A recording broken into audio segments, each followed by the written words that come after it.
Lucas 24, verso 44.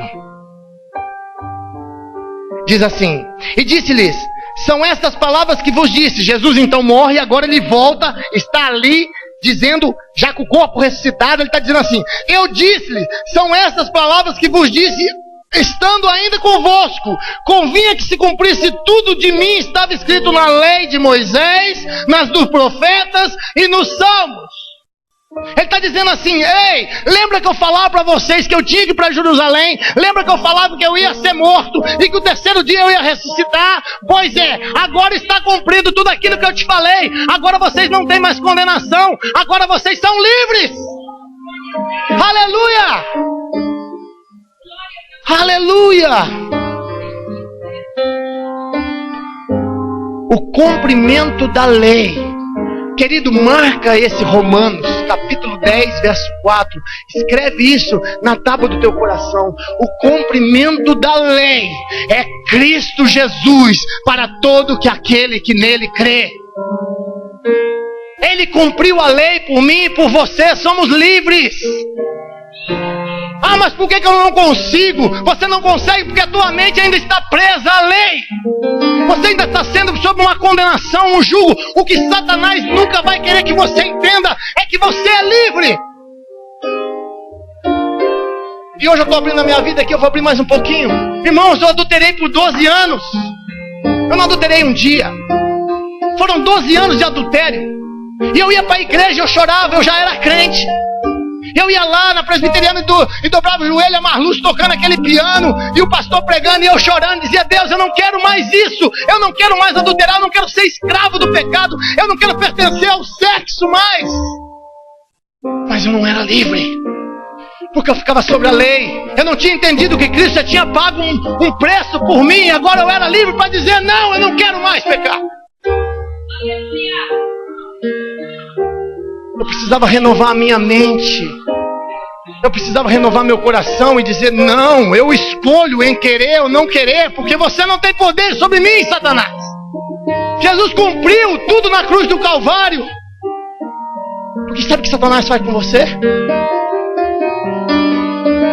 Ele faz assim: você adultera, e quando você acaba de sair do adultério, ele fala para você: você é um canalha, você não vale nada, você não presta.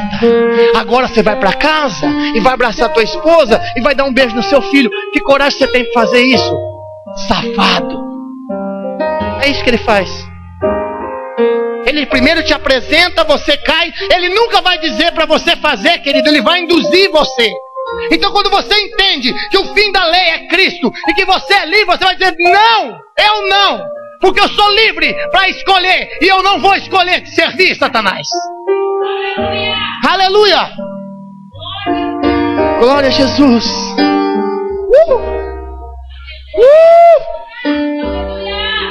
Obrigado, Deus, porque o Senhor me livrou. Obrigado, Pai, porque o Senhor me livrou. E eu sou livre para escolher ao Senhor, seguir ao Senhor, ter prazer na Tua palavra. Obrigado, Pai, por isso. Então Jesus está aqui no capítulo de número 5 de Mateus, falando a respeito disso. Ele está dizendo: ei, eu vou dizer umas coisas, mas eu quero que vocês entendam que até que tudo se cumpra, não passará um tio e um jota, mas depois que se cumprir, lá na cruz do Calvário, vai passar tudo. E não vai haver mais condenação sobre vocês. E vocês vão ser livres. E aí ele começa o discurso dele. Verso de número 21. Diz assim, não precisa acompanhar, eu só quero que você pegue o raciocínio. Verso de número 21 diz assim: ouviste o que foi dito aos antigos? No verso 22 ele diz: porém vos digo. No verso de número 27 diz assim: ouviste o que foi dito aos antigos? No verso de número 28 diz assim: porém vos digo. No verso de número 31 diz assim: lembra que foi dito, mas no 32 diz: porém vos digo. No verso 33 diz: outro sim ouviste que foi dito, mas no verso 34 diz assim: porém vos digo. No verso de número 38 diz assim: ouviste que foi dito. No verso de 39 diz: eu, porém, vos digo. No 43 diz assim: ouviste o que foi dito. No 44 diz: porém, vos digo. Por isso que eles foram lá com a mulher e diz assim: e agora? O que você diz? Diz aí, você não está falando, porém eu digo, diz agora a respeito dela. Eles queriam matar ele. Eles queriam acabar com ele. Eles queriam trucidar ele. E não é diferente hoje, irmão. Às vezes você está dentro de uma igreja, às vezes você está, o irmão está dizendo assim, e agora o que você diz? Diz aí. Você não é o cara, você não prega lá em cima, você não acha que você tem a palavra revelada, você não acha que você tem a Bíblia, diz aí. Você não é crente?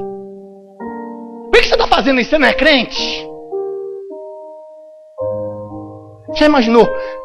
Você é para pensar que as pessoas olham para você por ser crente e jogam um peso em cima de você? Você não tem direito de ser humano? Você não tem direito de chorar? Você não tem direito de se arrepender? Você não tem direito de falar, puxa vida, eu não devia ter feito, mas eu fiz. Eu não devia ter explodido, mas eu explodi. Porque estão dizendo para você, e agora o que você diz? Você não é crente? Foi o que estavam falando com Jesus aqui. Eles estavam fazendo isso exatamente com Jesus. Quando alguém dizer para você assim, e aí, o que você diz? Você não é crente? Você vai dizer, ó querido, Satanás que está usando a tua boca, quero dizer para você uma coisa. Eu não tenho condenação sobre a minha vida, porque Cristo pagou um preço por mim, e eu sou lavado e remido, e se eu acabei de errar, eu me arrependo, e eu me arrependendo. A Bíblia diz que ele joga no mar do esquecimento todo o meu pecado, e dele não se lembra mais. Agora você está no inferno, porque você não se arrependeu ainda. Porque a Bíblia diz que todo aquele que crê em Cristo, a justiça para a vida eterna. Ei, você não tornou um super-homem não, por ser crente. Jesus não era um super-homem não. Ele era um homem como eu e como você. E eles foram lá e disseram, e agora, ô bonzão? Ô sabe tudo? Ô diz que. Diz aí o que você diz a respeito dessa mulher. Aí Jesus ficou quieto, porque ele não teve a resposta do Espírito. A hora de falar e a hora de calar a boca. Mas aí veio a resposta do Espírito Santo para ele. Aí ele disse assim, aquele que não tem pecado, então atira a primeira pedra. Se alguém um dia chegar para você te condenando e dizer assim, se você nunca errou, eu quero que você possa me julgar. Mas eu quero dizer para você que a palavra diz assim, não julgues para não ser de julgados, com o peso que medires será medido. Sabe qual é o problema, irmãos? Nós ainda continuamos vivendo uma época de lei dentro da igreja, esquecemos que tudo é graça. E aí nós começamos a ter a revelação da palavra, e aí nós começamos a viver a Bíblia, nós começamos a querer virar para o nosso parente. O meu parente vira para mim e fala assim, ei, vem aqui no churrasco em casa. Não vou na sua casa, você toma cerveja. Eu não vou lá, eu vou estar onde vai estar uma cerveja. Ei, é graça, é amor. Ame-o, ame-o. Porque você esqueceu que um dia também você bebeu essa cerveja? Você esqueceu que um dia você já fumou? Você esqueceu que um dia você já se prostituiu? Você esqueceu que um dia você já adulterou? Você esqueceu que um dia que você já roubou? Já enganou? Já mentiu? Ame! Ô irmão, vem cá. Ô meu amado, vou sim, querido. Vou sim. Jesus era amigo de prostituta. Jesus era amigo de pecadores. E esses caras aqui se achavam santarrões, os fariseus. Nós precisamos deixar de ser fariseus na igreja.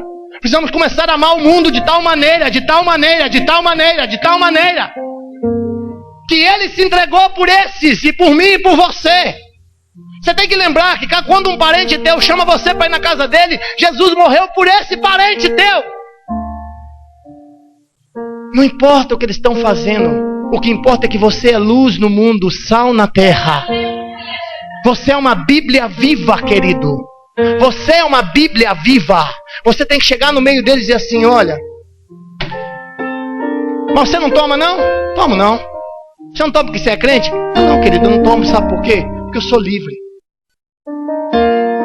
Eu sou livre para escolher entre tomar e não tomar. Você tem que tomar, eu não. Se eu escolher agora tomar um copo de cerveja com você, não há problema nenhum para mim, porque amanhã eu não preciso tomar o segundo copo.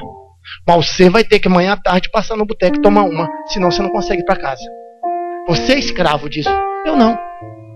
Só que você não tem que discutir isso. Você tem que viver isso. Amar. Querido, o maior dom é o amor.